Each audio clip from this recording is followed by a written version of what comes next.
Nosotros tenemos únicamente el discurso de que los padres se comprometen, que los padres ahora están mucho más implicados dentro de la familia.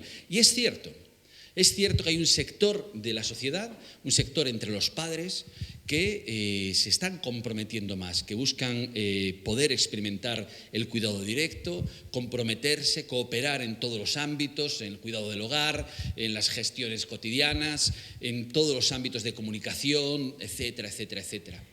Pero también es verdad que junto con este ascenso de padres comprometidos, se da también el ascenso de padres que desertan, de padres que no ejercen como padres. ¿Por qué es esto? ¿Por qué hay también esta tendencia a padres que se ausentan más? Nos preguntamos sobre esta cuestión y nos dimos cuenta de que en el mundo que estamos viviendo, ser padre es una de las mejores cosas que puedes hacer para cambiar el mundo. Se ha estructurado una masculinidad que frecuentemente está relacionada con la violencia. El 96% de los crímenes que se cometen en el mundo lo cometen varones, ¿no? Es verdad que está vinculado con una forma de articular el trabajo que no se concilia con la vida cotidiana, y es verdad que esa masculinidad ha dado soporte a ese tipo de estructura, y es cierto que existe una forma de ejercer la desigualdad en la relación con las mujeres, un patriarcalismo que sigue arrastrando a nuestro mundo, y en algunos sitios de una forma grave. Nos damos cuenta también de que esto no son características del padre, ¿no? Sino que verdaderamente nos encontramos con experiencias de paternidad tremendamente positivas en el mundo. Cuando nos preguntamos y dijimos, ¿realmente cómo está operando? ¿Cómo está la paternidad en el mundo? Hay informes que nos hablan del mundo, la sociedad sin padres, ¿no? Y que hablan de resultados preocupantes de la ausencia del padre. Nos encontramos situaciones en Latinoamérica donde en algunos suburbios, en algunos barrios en pobreza, barrios pobres, los padres automáticamente salen del hogar y se producen hogares monoparentales no deseados por parte de las mujeres, porque el varón no asume su responsabilidad, su compromiso. Pero siempre ha sido así. Siempre ha sido así. Claro, yo creo que todos captamos que venimos de una generación en la cual los padres estaban tremendamente implicados en el trabajo y había una formulación de la paternidad en la que se caracterizaba por cierta distancia, por una división de papeles, ¿no?, del interior y del exterior. Y nos preguntamos, ¿siempre ha sido así esto? Empezamos a investigar y nos dimos cuenta que los estudios nos hablaban de un momento a partir del cual la paternidad cambió. Siempre ha habido un ejercicio patriarcal, siempre ha habido a lo largo de la historia una desigualdad, ¿no? Las mujeres no tienen, y nosotros no tenemos nada ningún sentimiento de nostalgia, no tenemos que tener ningún sentimiento de nostalgia frente al pasado, ¿no? No hay nada que añorar de la situación del pasado. Nunca hemos estado mejor en la relación de amistad y de cooperación. Pero ciertamente descubrimos que en torno al siglo XIX se produjo una inflexión. Fuimos a estudiar un documento en el cual se manifiesta cómo realmente era la relación entre padres y sus hijos, entre los padres varones y sus hijos, que son los epistolarios. Y en el norte de Europa, en Reino Unido y también en Estados Unidos, se ha estudiado de una forma muy sistemática cómo era la relación con los hijos entre hijos y padres. ¿Realmente nosotros ahora somos muchísimo más afectivos que todos los padres de la historia? ¿Somos mucho más tiernos? ¿Estamos mucho más comprometidos que todos los padres de la historia? Bueno, pues lo que nos dimos cuenta documentalmente a través de la historiografía, la microhistoriografía, que es capaz de analizar las relaciones verdaderamente íntimas que existían entre los padres varones y los hijos y las hijas, que antes de 1830 se producían 5 efectos importantes. Primero, que la convivencia, la presencia del padre era mucho mayor, evidente, ¿no? ¿Por qué? Porque el lugar doméstico coincidía con el lugar de trabajo. Luego, el padre no era un padre ausente, era un padre presente. ¿Presente de esta forma tan autoritaria, tan dominante que se expresaba siempre? No, lo que nos encontramos es que las relaciones con los hijos eran relaciones mucho más cooperativas, eran relaciones muy cooperativas. ¿Por qué? Porque evidentemente tenías que formar a tu hijo en aproximadamente unos 15 años. La esperanza de vida era mucho menor La esperanza de vida en el siglo XIX era en torno a los 30-35 años, por tanto tenías muy poco tiempo para transmitir a tu hijo el saber, para socializar a tu hijo en la profesión.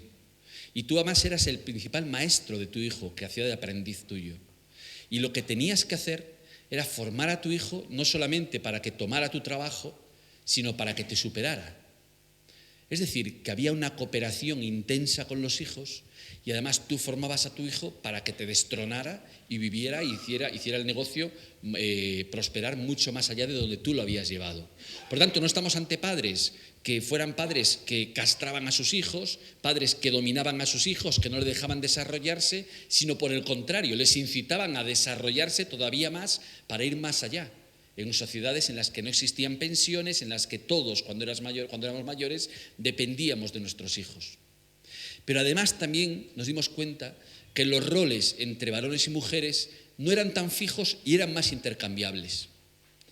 Que esas piezas tan diferenciadas y tan fijas fueron posteriores. Además, los padres colaboraban desde muy pequeños en la educación de sus hijos. ¿Por qué? Porque en el norte de Europa especialmente, leer la Biblia, interpretar la Biblia era clave. Y eso no era algo que se diera simplemente en las escuelas, sino que el padre se comprometía a que el hijo supiera leer para poder enseñarle la Biblia y que pudiera interpretar la Biblia y pudiera rezar a Dios a través de la palabra de Dios. Y finalmente queda la pregunta, bueno, pero en lo que sí éramos, no solo lo que sí somos nosotros, somos emocionalmente mucho más intensos con nuestros hijos. Bueno, pues los documentos, y en el libro de la Revolución del Padre ponemos la bibliografía exacta y ponemos algunas de las citas, se demuestra que los padres de antes de 1830 eran padres muchísimo más emocionales que nosotros, con una sentimentalidad mucho más extrema que nosotros por sus hijos. Incluso llega a ser una sentimentalidad melosa. Yo no sé, soy de Vigo, entonces yo no sé si meloso es castellano, sí, es castellano como miel, como excesivamente dulce, como casi cursi, que dirías tú, qué barbaridad, qué forma de expresarse con su hijo, ¿no? Es decir, realmente existía una sentimentalidad muy intensa. ¿Y qué fue lo que ocurrió? ¿Por qué nos encontramos entonces esta paternidad que aparece más alejada, que parece distante, que parece emocionalmente no implicada, que parece que representa al exterior y que hay una división entre el interior maternal y el exterior paternal? Bueno, pues en 1830 lo que ocurrió fue una socialización masiva de los varones en la industria. Los varones fueron tomados masivamente de los hogares y fueron llevados a las fábricas, en jornadas de 14 horas, de lunes a sábado. Por tanto, lo primero que se produce es que el padre empieza a no estar presente. Pero además, ¿cómo se lleva al padre a la fábrica? Claro, porque el padre porta una lógica, una dinámica familiar de solidaridad, de donación, de cuidado, de entrega, de fraternidad con sus hermanos y con sus cuñados, que ya entonces éramos tremendamente fraternos con ellos. Es decir, existía una cultura familiar. La sociedad era una sociedad de familias, donde la sociedad empezaba a construirse en la familia, que era la primera comunidad de la sociedad civil. Y sin embargo, lo que vamos a descubrir es que cuando se coge al varón y se le lleva a la fábrica, esos valores familiares no van con él. ¿Por qué? Porque el capitalismo no propicia esos valores, sino que valores como la solidaridad, la fraternidad, más bien parecían valores sindicales, más parecían del manifiesto comunista que de la cultura de la empresa. Y además, la familia se empieza a configurar como algo privado. No es un elemento básico de la sociedad, un elemento a partir del cual se construye la sociedad. Fijaos hasta qué punto se produce esta conexión de la familia como generadora de sociedad, como la que genera sociedad, la que crea vínculo social, la que crea ciudadanía, que se hace una revolución en el nombre de la fraternidad, ¿no? Es decir, la fraternidad se ve como el metamodelo para recrear la relación entre todos los hombres. Esta toma del hombre para ser llevado masivamente a la fábrica lleva no solamente a que el padre vaya a la fábrica, sino a que se produzca una despaternalización. Es decir, que tú no vas con los valores familiares. porque son ajenos a la lógica de la fábrica, a la lógica del capital o de un tipo de capitalismo. Junto con ello, además, se produce un efecto curioso, y es que es la primera vez en la historia que se concibe a la mujer ideal como consagrada al hogar, consagrada exclusivamente al hogar. Lo cual no era cierto, porque las mujeres trabajaban igual. Yo que soy de costa y vosotros que tenéis aquí el campo muy cerca, todos sabemos que la mujer ha trabajado toda la vida, ¿no? Pero sin embargo, esa parte de expresión laboral de la mujer, de participación en la vida cotidiana del pueblo, empieza a desaparecer de la forma que hay de ver a la mujer. Y se establecen dos áreas, dos esferas ideológicas muy establecidas y bastante rígidas. El hombre es para la producción y la mujer para la reproducción. El hombre es expulsado del hogar, y se ve y se configura como alguien que no tiene competencias en el hogar más que aquellas competencias en las que representa la sociedad, en las que representa la autoridad, en las que representa el deber que se pide a los sujetos desde la sociedad. Es decir, representa o es el ministro de lo social, de la societalidad dentro de casa. Como si fuera una autoridad exterior que lo que hace es reclamar a las figuras filiales el que se socialicen para servir a la sociedad. Y a la vez lo que nos encontramos es una enorme incomodidad por parte de los varones. El varón no acepta esto de una forma gratuita, ni lo asume de un modo acrítico, sino que a lo largo de todo el siglo XIX existe un profundo malestar en el varón por no poder estar en el hogar. Claro, el varón es tomado para ser llevado a la fábrica, pero la motivación es la del sustento. Él soporta jornadas tan lejanas del hogar, tan lejanas de lo que más quiere en el mundo, que es estar con sus hijos y estar con su familia, estar con su pareja. Lo acepta como un contrato para poder sustentar al hogar. Es su forma de amar, ir a la fábrica, ir a la guerra. Pero lo cierto es que se produce esa enorme división y además se le da un carácter de naturalidad. Igual que en el siglo XIX se monta una filosofía natural, un derecho natural, también se monta una ideología de dos esferas que parece que ha sido así a lo largo de toda la historia. Además, el siglo XIX venía de unas revoluciones frente a las que hay una restauración. Y la forma de hacer el poder político mucho más penetrante es precisamente acentuar esta idea de familiaridad, esta idea de paternidad política. El pueblo empieza a configurarse como patria. Los empresarios empiezan a ser llamados patrones. Las propias fundaciones y la sociedad civil pasa a ser denominada con el modo de los patrones los patronos, y tú te afilias. Es decir, hay una patriarcalización del poder político para alcanzar una mayor penetración en el poder sobre la gente. Y este vaciamiento de la paternidad, por una parte, cuando uno va a la fábrica, de los valores que conlleva la comunicación, la ternura, la sentimentalidad, esta transformación de la cultura de paternidad, y por otra parte, esa patriarcalización del poder acaba creando una figura pública de paternidad diferente. Por lo tanto, el hombre es industrializado, no solamente se industrializan las ciudades, se le da forma de capital industrial, no solamente se fabrilizan, se le da forma de fábrica a las instituciones, a las calles, a la vida pública, sino también a la familia, a la cual se hace funcional al sistema. La familia pasa de ser el lugar desde el cual se genera sociedad al lugar en el cual se transmite lo que la cúspide de la pirámide dice. Y por lo tanto se convierte en un engranaje del sistema para llevar a los chavales, para socializar a los chicos en la forma que el sistema necesita. Claro, puestos aquí, entonces hay algo tremendo, ¿no? Y es que realmente ser padre, ser madre, ser familia pasa a ser algo que depende, que es funcional al sistema y al que el sistema da forma dependiendo de los intereses generales de las élites. Claro, además, no solamente se genera un espacio despaternalizado para la presencia del varón en la vida pública, política y en la vida doméstica y en la vida fabril, la vida económica, sino que además se genera un tipo de masculinidad que prescinde de esa paternidad. Y aparece una cultura sexual, una cultura de la sexualidad también industrializada y también desprovista de los elementos de esponsalidad. Aumenta en todo Occidente la prostitución y se hace un modelo industrial de prostitución. Aparece una cultura sexual que se desvincula de la familia. Es más, los investigadores han demostrado cómo en el siglo XIX se configura una imagen del varón como alguien sexualmente predatorio, como alguien sexualmente peligroso, con unos instintos que no puede dominar, mientras que antes tenía una figura diferente.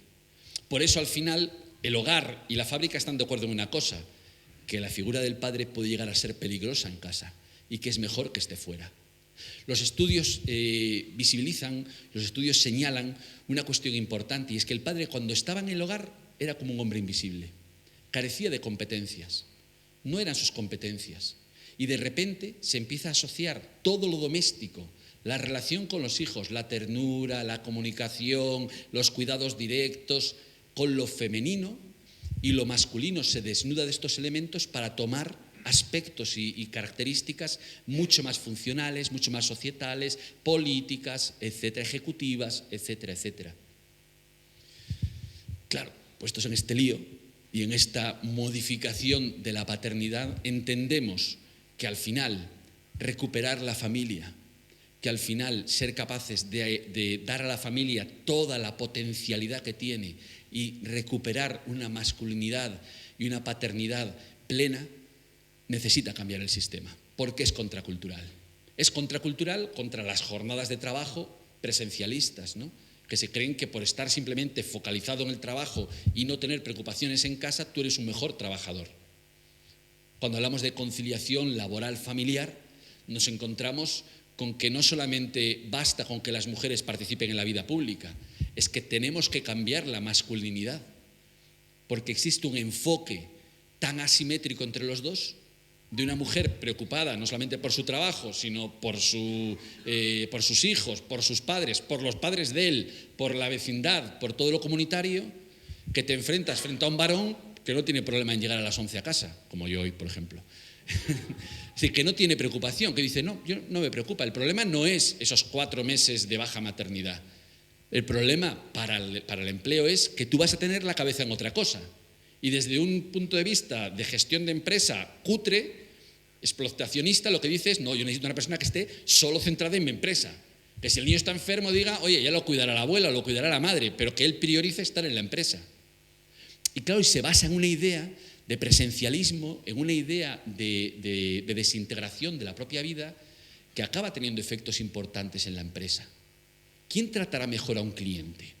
¿Aquel que solo está enfocado en su empresa y en las ganancias de la empresa y en el grupo que trabaja junto? ¿O aquella persona que además de trabajar está conectada con los intereses de sus hijos, con las necesidades de sus suegros, de sus padres, de sus hermanos, que cuida a la familia? Yo tengo la impresión de que aquel que tiene un contacto más real de servicio directo y de preocupación con la gente va a tener una mejor orientación al cliente, va a comprenderlo mucho mejor, va a empatizar mucho mejor, va a comprender integralmente que no estás delante de una persona que compra solo, sino que tiene sus deseos, que tiene su vida y que principalmente la familia ocupa en su vida un papel crucial. Va a ser capaz de establecer otra lógica de relación de la empresa con la gente.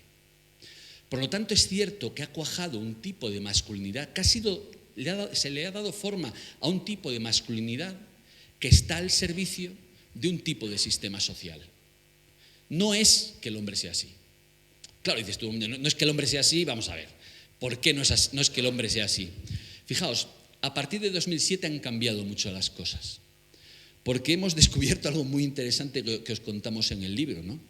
Y es que hay una paternidad natural. Dices tú, hombre, como a estas alturas me vengas con que hay una paternidad natural, cuando estamos en el construccionismo de género y tal, ahí sí que está siendo contracultural. No, es verdad, es verdad.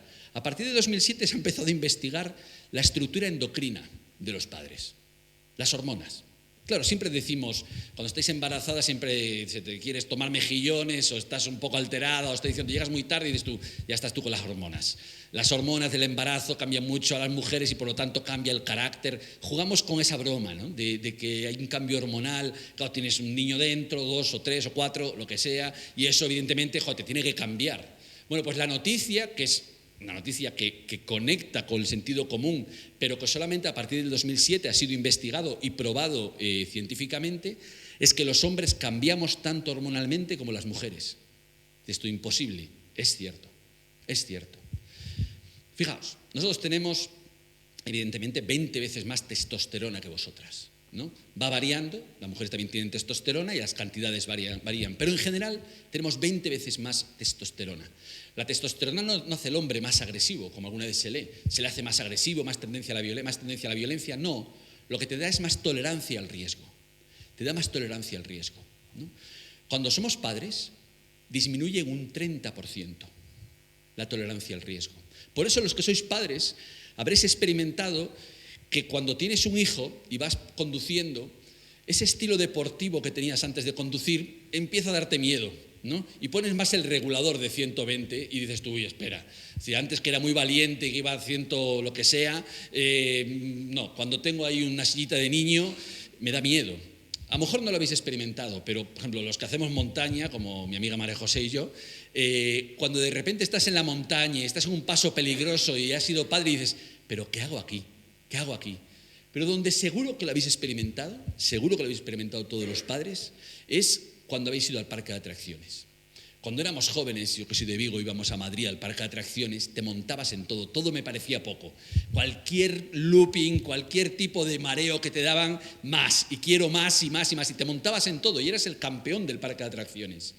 Cuando has tenido hijos y los hijos han crecido suficiente para dar el tamaño este que te dicen que puede montar en todo, dices tu hijo, te voy a llevar al parque de atracciones, es maravilloso, porque tu recuerdo es que cuando eras joven era brutal aquello, te montabas a todo y todo te parecía poco. Una vuelta, 2 vueltas, me parece poco, te ponen boca abajo, me parece poco, te quitan las piernas, me parece poco, es decir, dame más, dame más.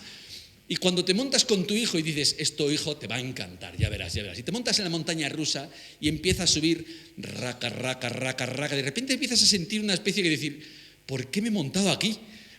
Y llegas arriba y dices tú, no, santo Dios, no puedo. A ver qué le va a pasar con mi hijo, va con el cinturón, va a saltar, no va a saltar. Desarrollas más miedo, ¿por qué? Porque estamos programados para que ese riesgo que tú soportas se reduzca, para que cuides, para que custodies más esa vida que tienes ahí, para que estés más atento. Tú que vivías en general pues despreocupado, un poco despreocupado de las cosas, pues ves un peligro, no, el niño se puede cortar con ese, déjale hombre que juega las tijeras, no te preocupes. De repente te levantas por la noche y dices, voy al servicio, y tu mujer dice, qué raro, ¿cuánto va el servicio ahora? ¿Qué estará bebiendo este hombre? Y no vas al servicio, vas a ver si el niño sigue respirando. Pero no te atreves a decir, cariño, voy a ver si el niño está respirando o la ha palmado. Espera un momento. No, tú vas ahí y dices, bien, está respirando. Pero claro, no quieres el mostrar esa debilidad, no quieres mostrar ese miedo, pero sientes más miedo, estás mucho más atento. Claro, la disminución de la testosterona es como algo que todos reconocemos, ¿no? Pero hay otras hormonas que reducen, que cambian. Por ejemplo, la oxitocina, evidentemente, ¿no? Aumenta espectacularmente la oxitocina en nosotros, algo que te hace mucho más empático, mucho más comunicativo, mucho más atento a qué es lo que está sintiendo el otro, mucho más atento a las señales del niño, mucho más cercano. Cambia el cortisol también, que te permite el soportar mayores tensiones. ¿Tensiones de qué? De las noches, tensiones de lo que hay que conseguir y tensiones de que tienes una cosa entre los brazos que te la puedes cargar, ¿no? Y eso te produce una cierta tensión de gestión, de decir, ostras, tengo que cuidar esto que tengo aquí. Pero, bueno, aumentan muchas hormonas, pero pongo simplemente un ejemplo más. La prolactina. Dices, no, Fernando, ahí sí que no. Porque la prolactina es lo que nos hace subir la leche. Y dices tú, y eso no me estás diciendo ahora que... Bueno, sí, a los hombres nos crecen los pechos durante el embarazo, pero se produce un efecto muy interesante, y es que la prolactina tiene no solamente el efecto de producir leche, sino de llevar todo al pecho, de acariciar y llevar niño al pecho, y produce otro efecto, el aflautamiento de la voz. Si os fijáis, si fuéramos a un parque infantil esta tarde, nos damos cuenta que los padres, y supongo que a todos nos ha pasado, somos capaces, cuando tenemos niños, de poner mucho más aguda la voz, mucho más parecida a la vuestra, ¿no?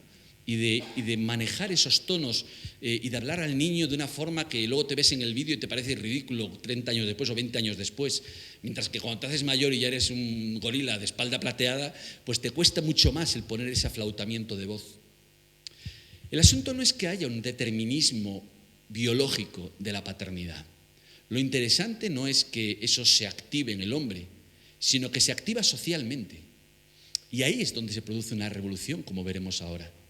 Claro, ¿a quién se le activa? ¿A quién cambia hormonalmente cuando es padre?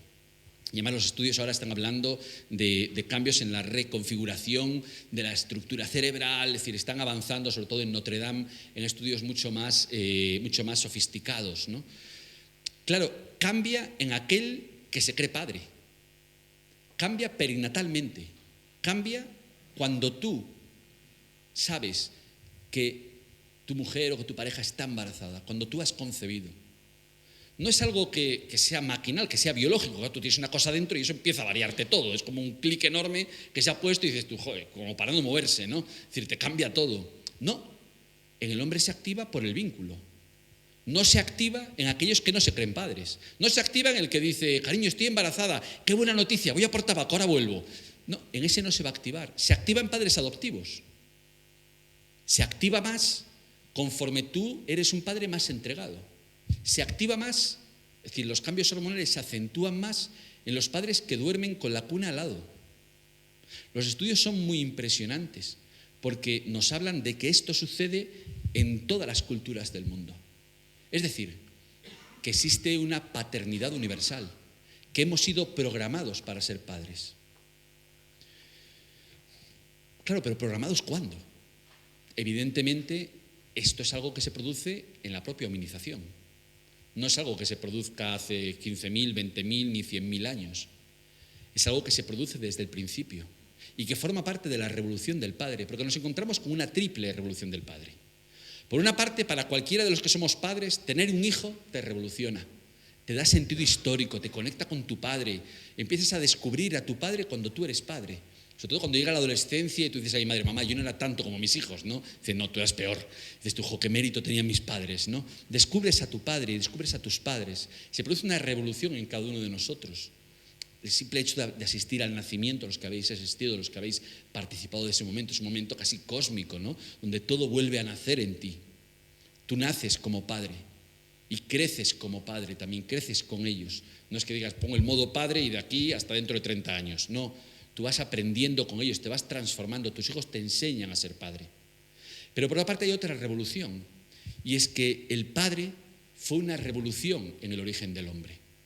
Fijaos, el hombre comienza y desarrolla su cerebro, y lo dice Tomasello en el principal instituto paleoantropológico que existe en el mundo, que está en Alemania, porque hay un hiperdesarrollo de la sociabilidad.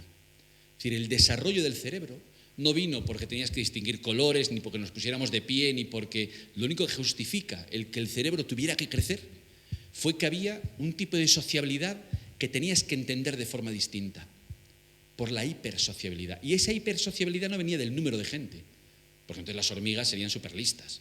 No venía de la complicación, de la complejidad del tipo de relaciones que tenías que comprender.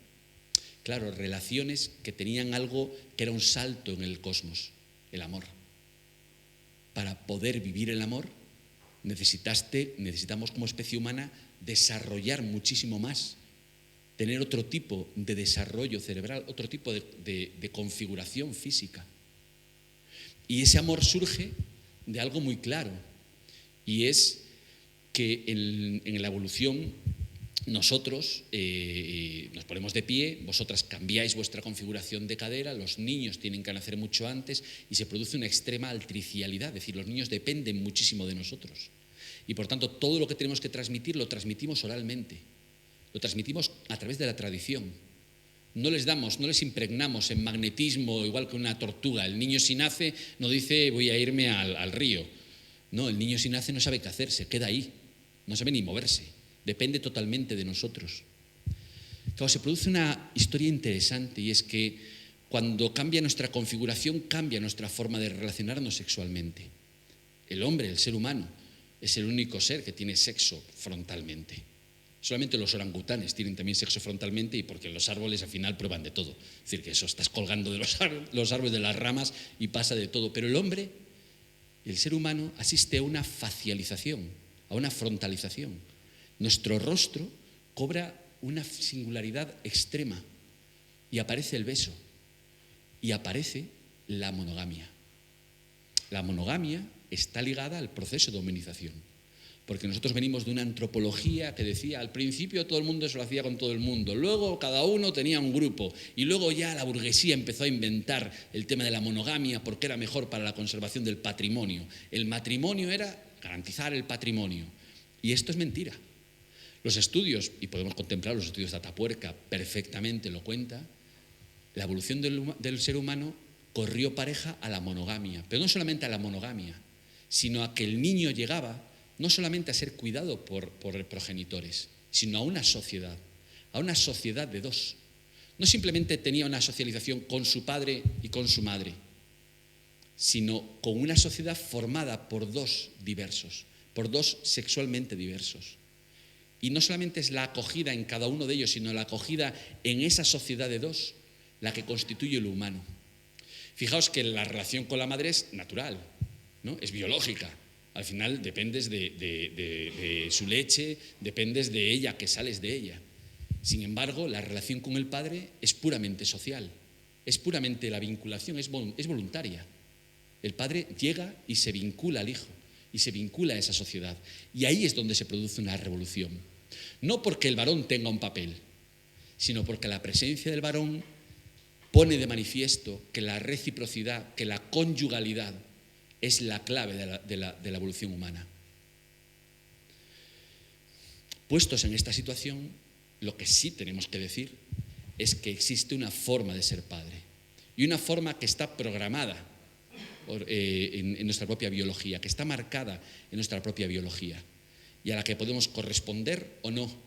Una forma de ser padre que está caracterizada por esa comunicación, por esa empatía, por la ternura que sube en nosotros, que se acentúa en nosotros, que no son rasgos femeninos, sino que son rasgos naturalmente programados para crear esa socialización del niño, para vincularte al niño, para generar ese triángulo matricial, ese triángulo primordial, en el que el niño es acogido por una sociedad. Ese triángulo que se forma entre niño, padre y madre es nuestra forma primaria con la que vamos a relacionarnos con el mundo. Uno de ellos, una de las partes, puede estar ausente. Resulta que cuando iba a nacer mi hijo, vino un diente de sable y se zumbó a su padre, se lo comió. Esa figura va a permanecer ausente, como un lugar vacío en el que tú vas a contar cosas de tu padre, en el que vas a ocupar ese lugar con la memoria de tu padre o con otras personas que ejercen esa figura de paternidad. Un padrino, una segunda pareja de tu madre, un tío. Pero es cierto que la forma y que el equilibrio de ese triángulo primordial en nuestra vida es algo que vamos a desarrollar y que va a darnos forma, que va a constituirnos a lo largo de toda la vida. Y que cualquier deformación, cualquier herida en ese sentirte amado incondicionalmente, no solo por tu padre y por tu madre, sino por la sociedad que forman ellos, que representan a toda la sociedad, ese sentirse amado incondicionalmente por un nosotros, va a ser clave para la humanización. Puestos en este lugar, entonces decimos, entonces, ¿en qué lío estamos ahora? ¿Qué es lo que ha pasado? Claro, nosotros veníamos de ese tipo de masculinidad y de ese tipo de paternidad en la cual se nos había formado en una masculinidad o en una inserción en la empresa que había retirado, que le había dado forma industrial al padre como el de la producción, el del sustento, el de lo político, el del espacio público, y por tanto desprovisto de esas características de domesticidad y de proximidad. Cuando vemos que eso contrasta con aquello para lo que hemos sido programados biológicamente, que es la cercanía, que es el sentir a tu hijo cerca, que es el estar dándole cuidados directos. Y por lo tanto ya fijémonos en esa angustia de estar desarrollando una serie de disposiciones hormonales que te llaman a la relación y que tú no estás, y que además se ven como antimasculinas, se ven como propia de alguien que tiene mucha hipersensibilidad. Y sin embargo lo que vemos es que estamos hechos para amar intensamente a nuestros hijos. y que no hay esa división entre la ternura es femenina y la lejanía y la ley y la palabra es masculina. Claro, por eso Freud monta su imagen de la masculinidad como el padre es la ley, ¿no? Por eso Lacan dice al final, ¿qué es la paternidad? La paternidad es la autoridad. Está formado sobre esa idea del padre industrializado. Claro, ¿qué pasó? ¿Qué pasó? Nos encontramos con que ese tipo de sociedad, ese tipo de modernidad que se desarrolla en el siglo XIX llega al colapso en la Segunda Guerra Mundial.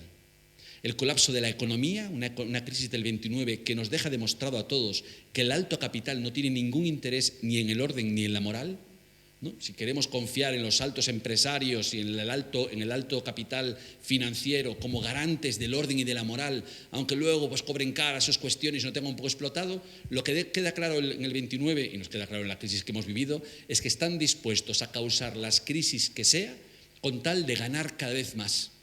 No están interesados, no son garantes del orden y de la moral. Pero además se produce una depravación del propio trato al ser humano. Hay una maquinización progresiva del ser humano que retrata muy bien Kafka, perdido en ese castillo, perdido en ese proceso. Toman escala maquinal muchas organizaciones como la economía, los mercados, la burocracia, el Estado, las clases sociales, los partidos políticos. También la Iglesia toma una escala gigante, ¿no?, en la que el sujeto se pierde. Y en ese sentido, también la paternidad es convertida en una máquina que tiene una responsabilidad muy concreta, una responsabilidad muy especializada. Y también la maternidad y también la familia tiene una responsabilidad como máquina social. Claro, después de la Segunda Guerra Mundial, cuando esa máquina que ha perdido la escala humana es capaz de cometer el gulag soviético que empieza en el 21, aunque luego empieza a protestarse por esto en los años 50, pero ya en el 21 Lenin había hecho el primer gulag. Cuando se manifiesta en Auschwitz, cuando se manifiesta en la monstruosidad de tirar 2 bombas atómicas sobre un Japón que ya había manifestado su intención de rendirse, es cuando la sociedad, la civilización ve que algo nos ha ido mal, que esto no es un accidente, que es el resultado de un tipo de modernidad.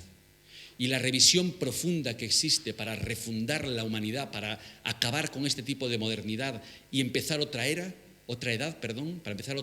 distinta de la edad moderna, lleva a montar el posmodernismo. Parte de esa refundación de la sociedad empieza en el 47 con la refundación de un tejido, ¿no?, internacional diferente. Pero también el Concilio Vaticano II es una profundización para intentar crear esa civilización del amor de la que nos hablaba Juan Pablo II, esa civilización de la vida, esa cultura de la vida. Y evidentemente hay una serie de movimientos que empiezan a revisar muy críticamente cómo funcionaban esas máquinas. ¿Cómo no podemos fiarnos del tipo de Estado que se había montado? Y necesitamos tener una sociedad de bienestar, un Estado mucho más próximo al individuo, mucho más demócrata, que revisa también el tipo de empresa y se empieza a hablar de cooperativismo, de economía social, que revisa también la familia y revisa de una forma muy, muy severa la paternidad.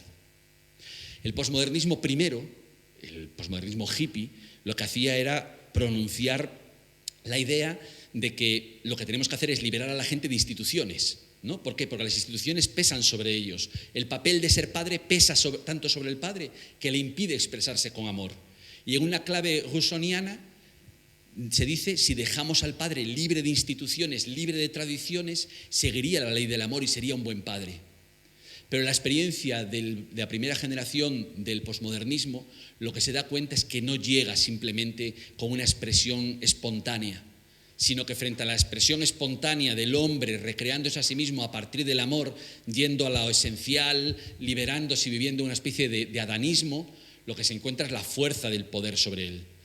Se quiere que la generación viva una vida mucho más sencilla, y los hippies lo que hacen es vestirse de indios, ¿no?, vestirse de pueblos nativos, y sin embargo nos encontramos con que después de la Segunda Guerra Mundial se montan las máquinas sociales más grandes de la historia, el Estado más y la administración más crecida de la historia, se fomentan para poder dar paz a las sociedades desordenadas y a esas sociedades destruidas, se montan grandes empresas, grandes transnacionales, a algunas de las cuales se le perdonan o se obvian los posibles crímenes de guerra que hubieran podido cometer al haber apoyado a Hitler, y solamente en el siglo XXI ya se dan las compensaciones por haber usado como esclavos a los judíos.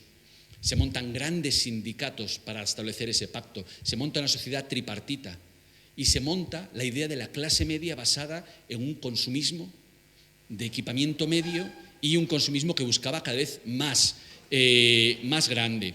Frente a ello, la gente quería vivir una sociedad más sencilla, pero fijaos el contraste que hay. Mientras que la gente quiere ir a la sencillez, quiere unirse a los pobres, quiere partir de una vida mucho más natural para ser más original, para ser más singular, para ser más auténtico, la sociedad está inyectando en toda la economía el consumismo. Y esa experiencia de poder lleva a una conclusión, y es que no vamos a poder cambiar las cosas si no se tiene el poder. Es una experiencia más complicada, pero lo que es claro es que en realidad el bien, la verdad y la belleza, que pueden tener su naturalidad, se desarrollan en la sociedad con el poder. Que a fin de cuentas la definición que hay ahora de familia, de ser padre, de ser madre, de ser político, de ser trabajador, depende de quién tiene el poder. Y ahí es donde se monta un paradigma constructista, un paradigma en el cual se dice cualquier concepto es construido. El construccionismo, ¿no?, se basa en esta idea de que en realidad lo que le da contenido, sustantividad a las cosas es el ejercicio del poder por parte de cada uno o de la mayoría social. Que puede que haya una verdad, puede que haya un bien, puede que haya una belleza, pero en el fondo es construido por las élites, construido por tu afirmatividad. Y ahí es donde nos encontramos con un choque enorme, porque en realidad esa liberación del padre que se ha hecho para poder realmente activar aquello para lo que ha sido hecho, se encuentra con que la propia definición pública de padre entra en suspensión. Y en este debate estamos, en el debate entre que el padre sea algo que depende solamente del poder, de lo que define el Estado, los medios, los conjuntos de élite o el relativismo de cada uno, o que exista un consenso sobre que realmente ser padre significa algo determinado. Va en la dirección de la cooperación, de la idea respectiva, de la mutualidad, de la complementariedad. En este debate estamos. Claro, lo que nos encontramos es que en un momento en el cual el feminismo ha logrado liberarnos del poder de ese papel industrial del padre, en el que tenemos unas condiciones de equidad y unas condiciones de mayor libertad para poder ver realmente cuál es nuestra originalidad, nuestra singularidad, para poder ejercer realmente de padres, la figura o la definición o el pensamiento público sobre padres entra en suspensión y parece que poder ser padre pudiera ser cualquier cosa. Por eso, el comprometernos con ser padre, el poder cambiar esta cultura masculina que ha estado raptada y usada por un sistema de explotación cada vez más creciente, el apostar por una paternidad que es coherente con lo que muestra en su origen, con la revolución original de la aparición del padre, es decir, que es la originalidad de haber creado la pareja como la sociedad, de haber creado la conyugalidad como la pieza original, la pieza mágica, la pieza que cualitativamente cambia cómo alguien se sitúa ante el mundo, ante sus semejantes, alguien que es reconocido, amado incondicionalmente en su singularidad. Esa pieza es una pieza que yo creo que no está en peligro, pero que evidentemente está distorsionada en toda su configuración pública. Ser buen padre es de las cosas mejores que podemos hacer en el mundo. Poner en valor cuál es nuestra experiencia de padre, poder cooperar, poder comprometernos, poder vivir con toda su intensidad, la integralidad de la experiencia, la vivencia de ser padre, es de las cosas que más cambian el mundo. ¿Por qué? Porque actúa allí donde empezó la revolución del padre, la revolución del ser humano. Nosotros nos encontramos ante esta tesitura de la revolución del padre. Fijaos, en el libro empezamos con una historia de un hombre que inicialmente nosotros no relacionaríamos con una buena paternidad, John Lennon, ¿no? John Lennon decía: me considerará en el futuro un revolucionario de la música, pero no fue mi mayor revolución. Me considerarán en el futuro un revolucionario de la paz, pero no fue mi mayor revolución. Mi mayor revolución fue ser padre. Y se entiende muy bien desde su historia. Claro, John Lennon, evidentemente los Beatles representan gran parte de la cultura del siglo XX y gran parte de la masculinidad del siglo XX. John Lennon viene al mundo en una familia en la cual Alfie y Julia habían formado una pareja muy joven. Alfie tenía una historia complicada, era una historia de paternidad herida, porque su padre, que era un hombre mayor, murió pronto, y su madre, que tuvo que hacerse cargo de 6 niños, cogió a su hermana y a él y los metió en un orfanato. Su madre apenas sabía leer, tenía que trabajar muy duro, no podía mantener a los 6 niños.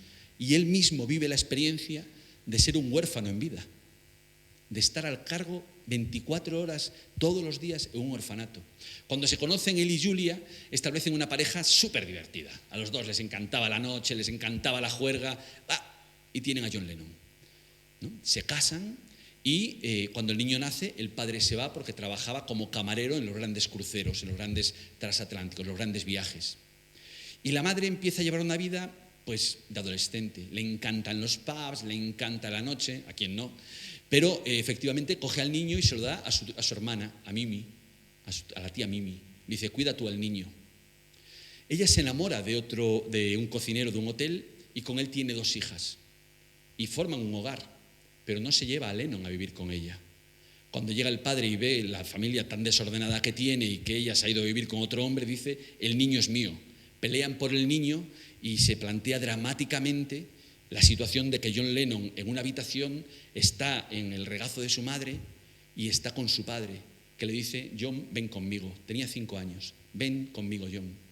El niño va con él y de repente se da la vuelta, gira hacia la madre y se abraza a la madre. Tardará 20 y pico años en ver otra vez a su padre. Y su madre lo que hace a continuación es dejarla otra vez en casa de Mimi. John Lennon vivió como un huérfano de padres vivos, con la tensión de que su madre vivía a unas manzanas suyas y no entendía por qué él no estaba en casa con su madre, por qué estaba en casa con su tía. Esta herida inicial, esta herida primordial en ese triángulo básico, ¿no?, que cualquier persona tiene en lo más íntimo de su vida, llevó a que John Lennon se considerara un huérfano y por eso hizo aquella canción de Strawberry Fields, ¿no?, que era un orfanato gestionado por el Ejército de Salvación. Él se sentía como una de las chicas huérfanas que vivían en Strawberry Fields. Era la canción que mejor representaba su infancia, la canción de un orfanato. Toda su vida vivió esta violencia interna. Fue un hombre que desde el principio tuvo una relación extremadamente combativa con todo el orden, ¿no? Y claro, eso llevaba a una originalidad muy grande a la hora de pensar el sistema, a una innovación muy rápida, porque venía de una forma de buscar algo que no le satisfacía. Había una insatisfacción, una herida interna, una búsqueda interna que sabemos qué nombre tenía. Tenía el nombre de sus padres, y especialmente el de su padre, que había desaparecido, que le había dejado a los 5 años y se había alargado. Empieza a tener una relación muy predatoria con las mujeres. Con su novia Cynthia, es una mujer a la que él pega y a la que posteriormente maltratará, manteniendo relaciones muy compulsivas con todo tipo de mujeres. Además, también era un hombre con cierta violencia. Había un quinto Beatle. El misterio del quinto Beatle es que posiblemente le mató John Lennon. Posiblemente le mató John Lennon. Es algo con lo que Paul McCartney se irá a la tumba. Pero posiblemente fue John Lennon el que le mató, porque le estuvo dando unas patadas en la cabeza en un callejón. Y unas semanas después tuvo un aneurisma y falleció en Alemania. Pero además, John Lennon se metió en un consumo de alcohol masivo, después de la marihuana con Bob Dylan, cuando Bob Dylan se las dio, después del LSD, después de la heroína. Y en esa búsqueda de algo que no podía encontrar, de un vacío que tenía dentro y que le arrastraba cada vez más al fondo, puso en peligro la vida de su mujer y de su hijo pequeño. Tuvo a su hijo y a su hijo apenas le hacía caso, no le prestaba atención. De hecho, él dice que tiene más fotos con Paul McCartney, que Paul McCartney era un tío más próximo a él que su padre. Y efectivamente, en las grandes fiestas de LSD que se montaban en casa de John Lennon, Cynthia denuncia en sus biografías, en las 2 biografías que tiene, denuncia cómo encontraba a su hijo y ella encontraban a gente por la casa absolutamente colgada, gente incluso en la habitación suya absolutamente colgada, poniendo al niño en riesgo. John Lennon empieza a salir con Yoko Ono, deja toda la vida anterior y empieza una vida distinta. Yoko Ono es una mujer muy exigente. Es una mujer que le pone delante un desafío fuerte, no se deja ser tratada como era tratada Cynthia. Y John empieza a reflexionar, tengo un problema. Quiere tener un hijo con Yoko Ono, pero consumen tanta heroína que tiene un aborto. Luego siguen consumiendo heroína, para él es tremendo haber perdido a su hijo, y tiene un segundo aborto. y llega un momento en el que dice, yo tengo un problema de verdad. Mi problema se llama mi padre, que todavía vivía. Julia había muerto hace tiempo y le hizo aquella canción de Julia, pero su padre todavía vivía. Y entonces quiso reconectarse con su padre. Para reconectarse con su padre vivió una terapia primal, que eran estas terapias de los años 70, estas terapias tan originales, en la que él volvía a representar simbólicamente que nacía. Y tuvo que examinar hasta fondo sus heridas, reconocer que realmente el problema era un problema de que él pertenecía a una cadena de padres ausentes, tanto su padre como su abuelo, a una historia de ausencias, de paternidades fallidas, y que él era víctima de esa situación, pero que él podía ser algo diferente con su hijo. Se va finalmente al Triángulo de las Bermudas y se le ocurre pilotar el barco en cierto momento en una tormenta, y ya había recuperado bastante su conciencia de que realmente le había fallado la paternidad, y grita al viento: ¡Padre! ¡Padre! Mirad la canción Mother, porque la canción Mother representa ese momento, el momento en el que grita desgarrado llamando al Padre: Padre, ¿dónde estabas? Padre, ¿por qué me dejaste? En el año 70 toma una decisión radical. Deja de producir música, deja de componer, deja de grabar. Alguna gente dijo, claro, está tan perjudicado por la heroína que no puede más. Está enfermo, está agotado, es un perezoso, se pasa todo el día en la cama. No, había tomado una decisión, que era dedicarse exclusivamente a su hijo, a su nuevo hijo, Son. A Jude la había dejado, y además vuelve a llamarle de nuevo a su hijo, diciendo: ya sé que te he hecho daño, ven aquí. Le enseña a tocar la guitarra, se dedica exclusivamente a ellos. Lamentablemente, fijaos cómo era de tierno, que él se levantaba todas las mañanas y hacía pan. ¿Qué tipo de pan? Pan gallego. Todas las mañanas hacía una hogaza de pan, porque la asistenta de casa era una asistente de Pontevedra, cuyos padres, ahora me sale el acento gallego, cuyos padres tenían un horno, entonces le enseñó a hacer la hogaza gallega. Y todos los días hacía el pan para su hijo y para todo el personal de la casa, que ellos trabajaban en casa y tenían un montón de personal, ¿no? De música, de producción, doméstico. Nos encontramos con ese John Lennon que dejó su vida de éxito para estar centrado en sus hijos. Y fue realmente el primer momento en su vida, dice, en el que sentí paz. Yo creo que John Lennon representa bien ese mundo de una paternidad herida, ese mundo en el cual la revolución de ser padre es capaz de cambiar la vida de un hombre y es capaz de generar una revolución alrededor nuestra, una revolución de equidad, una revolución de participación, una revolución de poner las relaciones familiares, las relaciones de donación, solidaridad, fraternidad, filiación, cercanía, compromiso intergeneracional en el centro de la sociedad, para poder recrearla a la escala del hombre y poder recrearla desde la lógica más importante, desde lo único que explica todo, que es el amor. Ciertamente, ser padre es de lo más importante que podemos hacer para cambiar el mundo. Claro, nos hicimos otra pregunta y dijimos, bueno, pero entonces vamos a ver. Es decir, vamos a examinar la cultura de paternidad, porque hay algo que llama la atención, ¿no? ¿En qué momento se señala a la Iglesia, señala al cristianismo como el legitimador del patriarcalismo, ¿no? El patriarcalismo se ve a las religiones, especialmente a la religión bíblica. Claro, nosotros tenemos como referencia de padre a San José.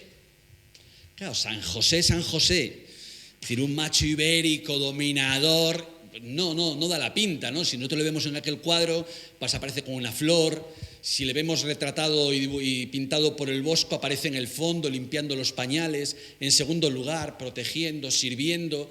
No parece un camionero con los pósters que domina a todo el mundo, que más bien no está en nuestra tradición, diríamos, está más atrás, supongo, ¿no? Estará en los patriarcas. ¿Cuándo se produjo realmente la primera formulación de ser padre? Entonces hemos estado profundizando y hemos escrito un libro que habla de las 4 primeras referencias que hay a la paternidad. Se llama El Día del Padre, el libro. Es decir, que además de una revolución del padre, necesitamos que empiece a ser ya el Día del Padre, el Día del compromiso por el padre, ¿no? Y hemos ido a Abraham, y es muy interesante, ¿no? Porque primero Abraham no era un patriarca. Abraham vivía con Sara en una figura cananita que se llama el fratriarcado, donde las mujeres eran elevadas a mujeres esposas que regentaban en común, que gobernaban en común las propiedades, tenían copropiedad y la familia. Y entonces se entiende mucho mejor la relación con Sara, como fratriarcado que como un patriarcado, ¿no? En la relación con Agar, en la decisión en torno al niño, en torno a los viajes, se entiende mucho mejor ese fratriarcado, esa igualdad, esa equidad. Pero además nos encontramos que la clave, que la primera gran aportación que se hace, que es la aportación bíblica a la paternidad, la primera vez que se formula, no es la de un padre abusador, no es la de un padre dominador. Efectivamente es un padre que crece en una cultura en la cual se podía sacrificar al hijo, igual que en Roma. Tú podías matar a tu hijo y no tienes que justificar. Si matabas a tu mujer tienes que justificar por qué, por adulterio. Y dices, bueno, vale, de acuerdo, usted la ha matado por adulterio, ahí está, ¿no? Pero tú podías matar a tu hijo y no pasaba nada, porque era tu propiedad. Por eso había sacrificios humanos. Y por eso, incluso adelantado en la Biblia, nos encontramos en Reyes sacrificios humanos de niños. Pero claro, ¿qué es lo sustancial de Abraham? Tiene muchas cosas, pero lo sustancial es el momento del sacrificio. Porque es el momento en el que se funda algo importante, no el sacrificio de hombres, sino el mensaje que se da. Fijaos en la descripción bíblica. Abraham ató las manos a Isaac. Isaac le pide que le ate las manos para no temblar en ese momento y que no le sea difícil a su padre. Le ata las manos. Y Dios le da el siguiente mensaje cuando le dice, no mates a tu hijo. Aquí está el cordero que simboliza esto. Y le dice, no pongas nunca la mano encima de tu hijo. Y fijaos que Isaac se libera. Y es Dios quien le libera las cuerdas. Es decir, lo que le está diciendo es, tú no eres el propietario de tu hijo. Todos los seres humanos son hijos de Dios. Tú eres su padre, pero no su propietario. Es una revolución. No nos hacemos idea de la revolución que supone y que además nos conecta con otro momento, el momento de la autoritas paternas en Roma. Claro, es el cristianismo el que acaba con la autoridad paterna romana. ¿Por qué? Por la figura de las madres y de los hijos. Y por tanto hay un cambio en la autoritas. Lo que hay de patriarcalismo, lo que hay de esa relación, digamos, consagrada como diferencial de autoridad, es precisamente la romanidad, no es el cristianismo. Entonces es muy interesante, ¿no?, cómo no está en nuestra tradición. Igual que nosotros estamos revisando la historia para que se vea la participación de la mujer en toda la historia, necesitamos revisar la historia, ¿no?, para poner en valor todos los padres buenos que establecen una conexión con lo que es más original, más natural en el padre, ¿no? Y necesitamos reconectarnos con la historia.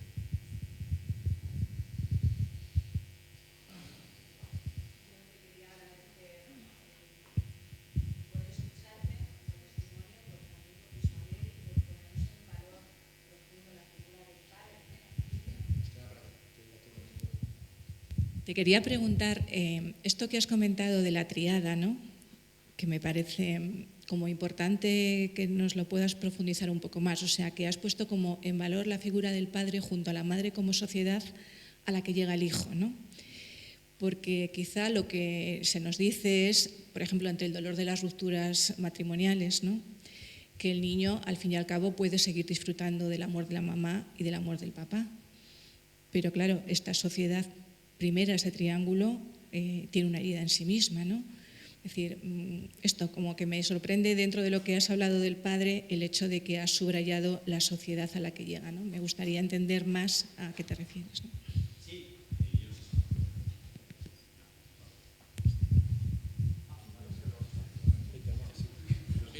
Si quiere contestar. Pero sí, yo creo que hay dos cuestiones importantes. No, primero, la pregunta es, oye, entonces dentro de esa tríada, dentro de ese elemento original y dada esa configuración, esa bioconfiguración de la paternidad, que evidentemente no es un determinismo biológico del padre, no estoy hablando de esto. Lo que estamos diciendo es, fijaos qué relación más dinámica existe entre la vinculación, la cultura y lo somático. Es decir, formamos una dinámica integrada. No hay una dominación de lo cultural o de lo espiritual sobre lo biológico, ni del cuerpo y lo biológico sobre lo otro, sino lo que hay es una dinámica que nos habla de este elemento de la carne, ¿no?, que es algo fenomenológicamente tan interesante, ¿no? Somos algo muy dinámico donde lo biológico queda transformado por lo cultural, por la vinculación, por el amor. Y a la vez el amor no es una cosa desencarnada, sino que queda reforzado y queda plasmado en el cuerpo. Claro, es interesante porque dices tú, entonces, ¿cuál es el papel del varón? Pues yo creo que el padre no tiene ningún papel específico. Creo que no tiene ninguna función específica. Creo que no tiene ninguna tarea específica. Lo que tiene es un modo singular y específico de hacer cualquier cosa. Esto es lo que ocurre. Claro, porque hay una dinámica. Aquí entramos en discusiones porque no es fácil el ver esta cuestión, pero dentro de ese triángulo, de esa tríada fundamental, claro, el hijo siempre es interior a la madre está fusionada con él. La madre también puede ser exterior al hijo, pero el padre siempre es exterior al hijo. El padre siempre está apuntando y llamando desde fuera al hijo. Evidentemente esto no influye en la ternura, es igual de tierno, es igual de comunicativo, es igual de sentimental, pero se produce una dinámica muy interesante entre los tres, que es la de comunión y libertad. No quiere decir que el padre siempre llama a la libertad y siempre llama al exterior, no, la madre también puede llamar. Lo único que el padre siempre lo hace. Y además es algo que no es un papel fijo, sino que va tomando forma dependiendo de la posición, del carácter, de la plasticidad, de la reciprocidad, del tipo de relación que existe. Es decir, que cada uno de los modos es único. Entonces, efectivamente, existe una herida cuando hay una ausencia, cuando hay una ruptura. Esa sociedad original se rompe. Y eso es algo evidente. A veces esa ruptura, ¿no? Y lo dice Juan Pablo II, es la mejor opción. No hay más remedio que una separación. ¿Por qué? Porque es tan destructiva que al final va a producir mayores daños que si hay una separación conveniente. Pero evidentemente esto deja una herida. No quiere decir que las personas que han vivido una separación tengan una especie de discapacidad. Frecuentemente esa herida supone una profundización mucho mayor. Todos lo sabemos, las heridas que llevamos nos hacen profundizar en la vida. Y posiblemente, a lo mejor, la reforma que tú haces, eso no queda ya quieto, sino que ese triángulo puedes ir reformando a lo largo de la vida, lo vas comprendiendo, va tomando forma, vas teniendo, por ejemplo, una lectura mucho más compasiva sobre tu padre o sobre tu madre o sobre lo sucedido. Cuesta trabajos y es un trabajo prolongado, lo hemos visto en John Lennon, ¿no? Lo que le costó poder poseer pacíficamente ese triángulo, pese a los dolores y heridas que tenía, pese a las deformaciones que había sufrido. Pero evidentemente requiere un trabajo, requiere una profundización, requiere una sanación que se produce siempre y que en realidad se produce en cualquier persona, porque ese triángulo nunca es perfecto, es como Dédalo, siempre nacemos dentro de los laberintos de nuestros padres, ¿no? Y nuestros padres nos transmiten sus virtudes y nos transmiten sus defectos. Yo creo que de los momentos más dolorosos como padre, yo creo que coincidimos todos, madres y padres, es cuando no solamente estás transmitiendo a tu hijo lo mejor de ti, sino que ves que hace una cosa que es igual que lo que tú haces cuando haces el mal. Y dices, tu hijo, no solamente le transmito mis virtudes, sino estoy transmitiendo esa manía. Me da mucha rabia que hagas eso, precisamente porque te das cuenta que es una cosa que estás transmitiendo tú sin querer, ¿no? Y ese momento es un momento en el que te das cuenta de que en realidad nunca formamos un triángulo perfecto, un triángulo equilátero, sino que tiene sus desequilibrios, tiene sus defectos, tiene una búsqueda que continuamente estamos dando, ¿no? Que es verdad que nuestro amor incondicional no se manifiesta perfectamente, sino que realmente es difícil amar incondicionalmente a tu hijo. Y nos ponen otro elemento que decía el otro día en TC el hermano Alois, y es que solo el amor incondicional de Dios, ¿no? Solamente el amor de Dios es capaz de sustentar la incondicionalidad del amor en el ser humano. Es interesante, hace posible que nos amemos incondicionalmente. Entonces, efectivamente hay una herida y efectivamente todos tenemos en ese triángulo, en esa relación primordial, elementos que con el tiempo tenemos que resolver. A veces ni los vemos y nos damos cuenta de ellos cuando llegamos a los 40, a los 45, a los 50 y decimos, jo, fíjate, esto nunca lo había visto yo. Y es algo en lo que reflexionas, que te hace profundizar en la vida, que te hace comprenderte mucho mejor a ti mismo y desde luego comprender mucho mejor a la experiencia que tu hijo está teniendo de ti.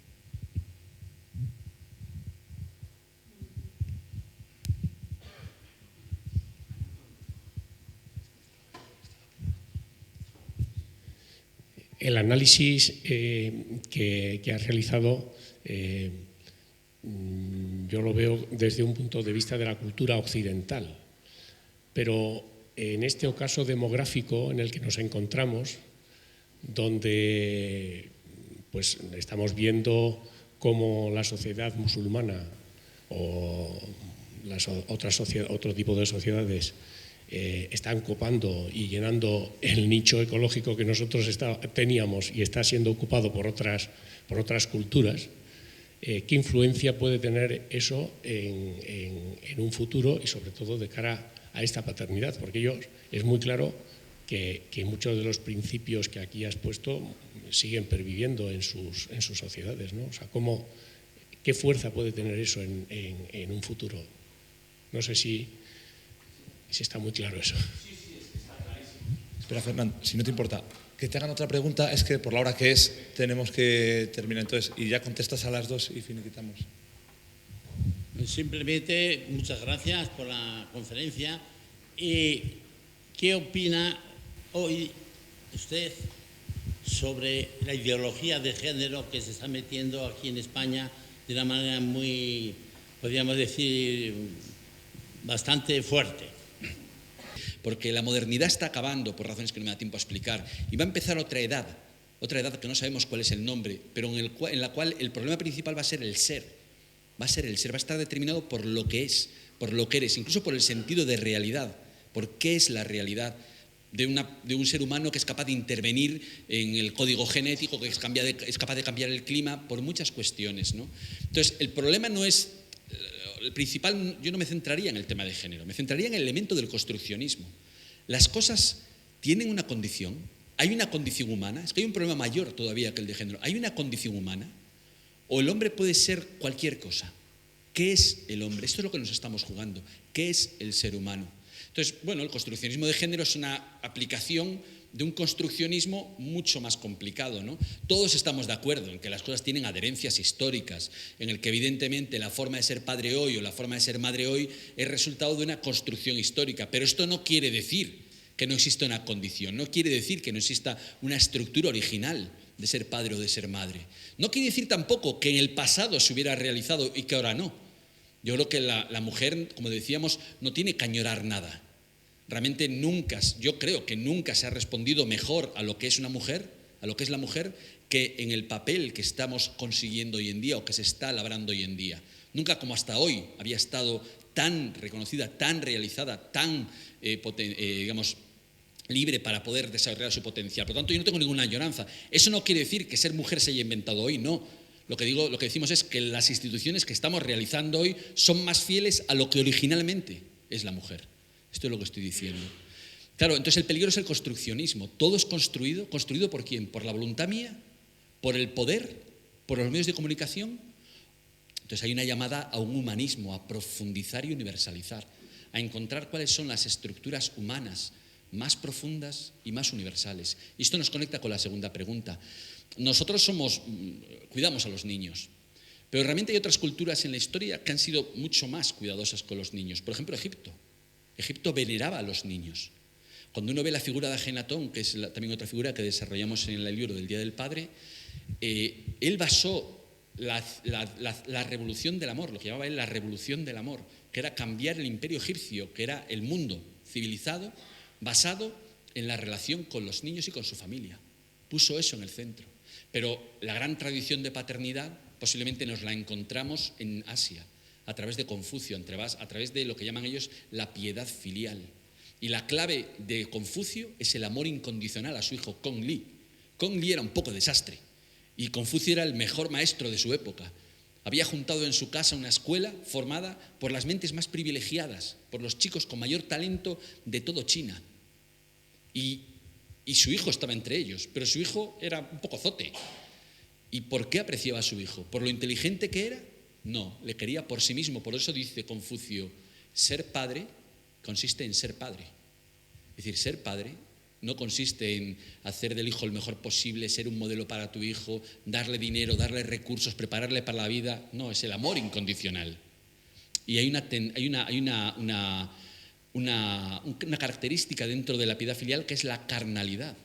La carnalidad. Es decir, tú tienes que ser hijo, tienes que ser padre carnalmente, es decir, queriendo a tu hijo, acariciándole, cuidándole personalmente, mostrándole esa ternura.